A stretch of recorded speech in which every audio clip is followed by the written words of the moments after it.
something, go do it. Who cares what the law is? Doesn't matter. People do what they do. That's what Nancy Pelosi says. All right, well, joining us now is Steve Cortes. He's the host of the Steve Cortes Show. He's also a senior advisor and spokesman for America First Action Super PAC. Also here, Susan Crabtree. She's the White House correspondent for Real Clear Politics. Guys, welcome back. Thank you. Thanks, Sean. Thanks for having us. Okay. Yeah, you bet. The first thing I want to do is hit on this Pelosi thing. She gets asked by a reporter, hey, is the right way to do this that the mob gets to decide what stays and goes, or should a commission or whatever happen? And her answer, I got to say, just literally baffles me. People do what they do. I mean, where does that stop? So if you can take down a statue or pull down a monument or whatever you want to do, because people do what they do, could you also blow up a house? Could you also take something that's not yours because people do what they do? Or should we actually be a nation of laws? And the idea that she's saying it doesn't necessarily need to be a commission or anything, I mean, it gets back to this idea that Democrats and the left continue to believe that you can do what you want to do as long as it's in advance of this greater progressive good that they believe in. So be damned with the laws. If Pelosi believes this, Steve Cortes, why doesn't she just say, fine, I'm the Speaker of the House. I'm going to put up a law that says I'm going to get rid of this law or change that law. But why even have laws, and why have a Speaker of the House, and why have a House representative if people do what they do? Right. Sean, you make a terrific point. Are we a civilized society? Do we believe in the rule of law? You know, I think so, and that's what the overwhelming majority of Americans believe. But Nancy Pelosi and other Democratic leaders and their allies in the corporate media, unfortunately, sanction mob rule. They sanction violence. Sometimes they do it tacitly. Sometimes they do it explicitly. But here's my message also to the American people, is that you will not be safe in Joe Biden's America. These are his ideological and political allies.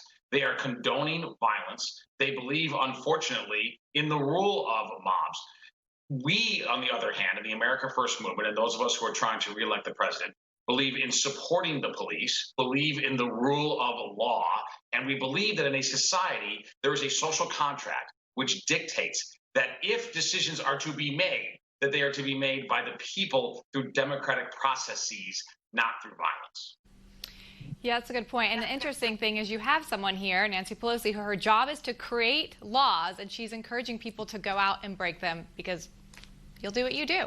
You know, Susan, we showed the AOC quote there where she's just saying, she was asked why the spike in crime is so high in New York City. And she says, well, it's because people don't have jobs right now. And that might be true, but I don't think people are out shooting small children. We saw this weekend a 1-year-old shot at a cookout.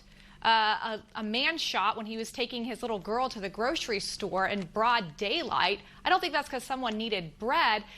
But the point is, you have someone who's just pretty much giving criminals a pass because, you know what, maybe they needed some bread. Well, that's a clear cop-out. There's a failure of leadership at the top of the Democratic Party. The defund the police movement and support for mob rule is emboldening criminals and increasing the lawlessness. You know, in Los Angeles, after the defund the police department, they defunded it by $150 million. There was a 250% increase in homicides. Ilhan Omar is saying that we have to completely dismantle the police, and the police is a cancer. This is only going to lead to more lawlessness.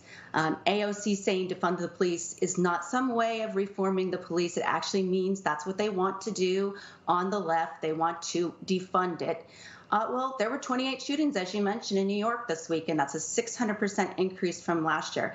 And the 1-year-old was killed. There are little kids getting killed here, and it's incredibly sad. I really think that AOC and the Speaker Pelosi have forgotten the primary message.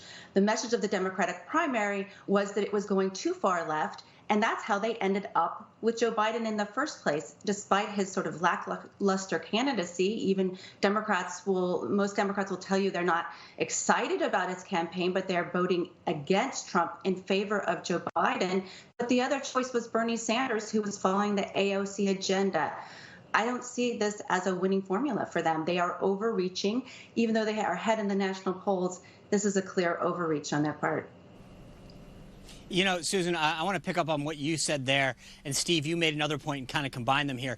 This this is Joe Biden's agenda. They will be running his government. If you are concerned about what Alexandria Ocasio-Cortez says about this, and I get it, children shouldn't go hungry, right? And so, but you don't, that doesn't give you the right to go out and steal, right? There are ways in which we can help people who are in need. Stealing and breaking things down is not the answer. We are a nation of laws. We are also compassionate people. We should help those in need. That doesn't justify breaking the law in a way, though.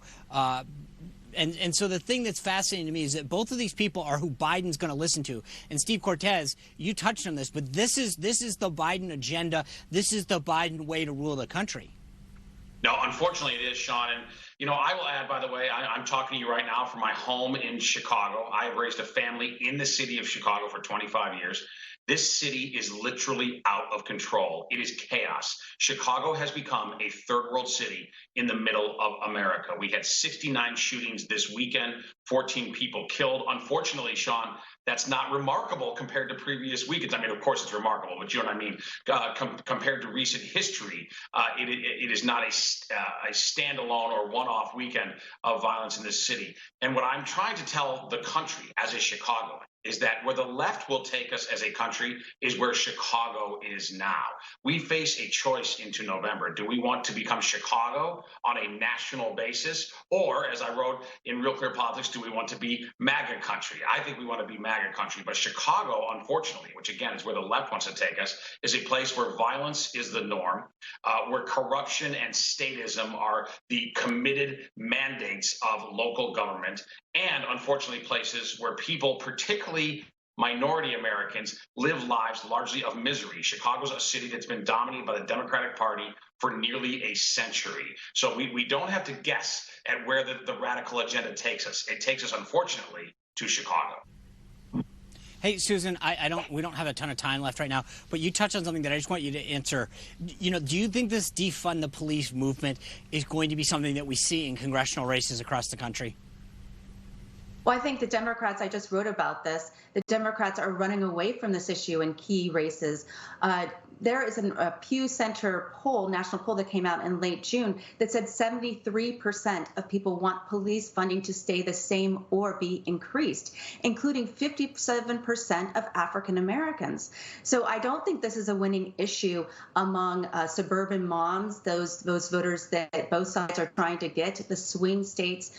Teresa Greenfield, who's running against Joni Ernst, when I talked to her, she was running away from this issue. She said it's not an either-or question, and she advocated police reforms, but definitely doesn't support defund the police. Yeah, I think any campaign on the right that doesn't run on this message is committing malpractice, because this is, you're seeing these polls, 73% of folks, especially suburban women, you're going to see it in the African-American community, they need that police. Yes, there's problems, but the overwhelming majority of these folks understand that most police officers are there to serve and protect. So I think we'll see when we have a chance to come back in the next couple of weeks and catch up on this, where this issue is in the sort of ecosystem of politics. So I appreciate both of your comments and look forward to seeing you soon. You too, Sean. Thanks so much. All right. When we come back, the Washington Redskins are bowing to cancel culture and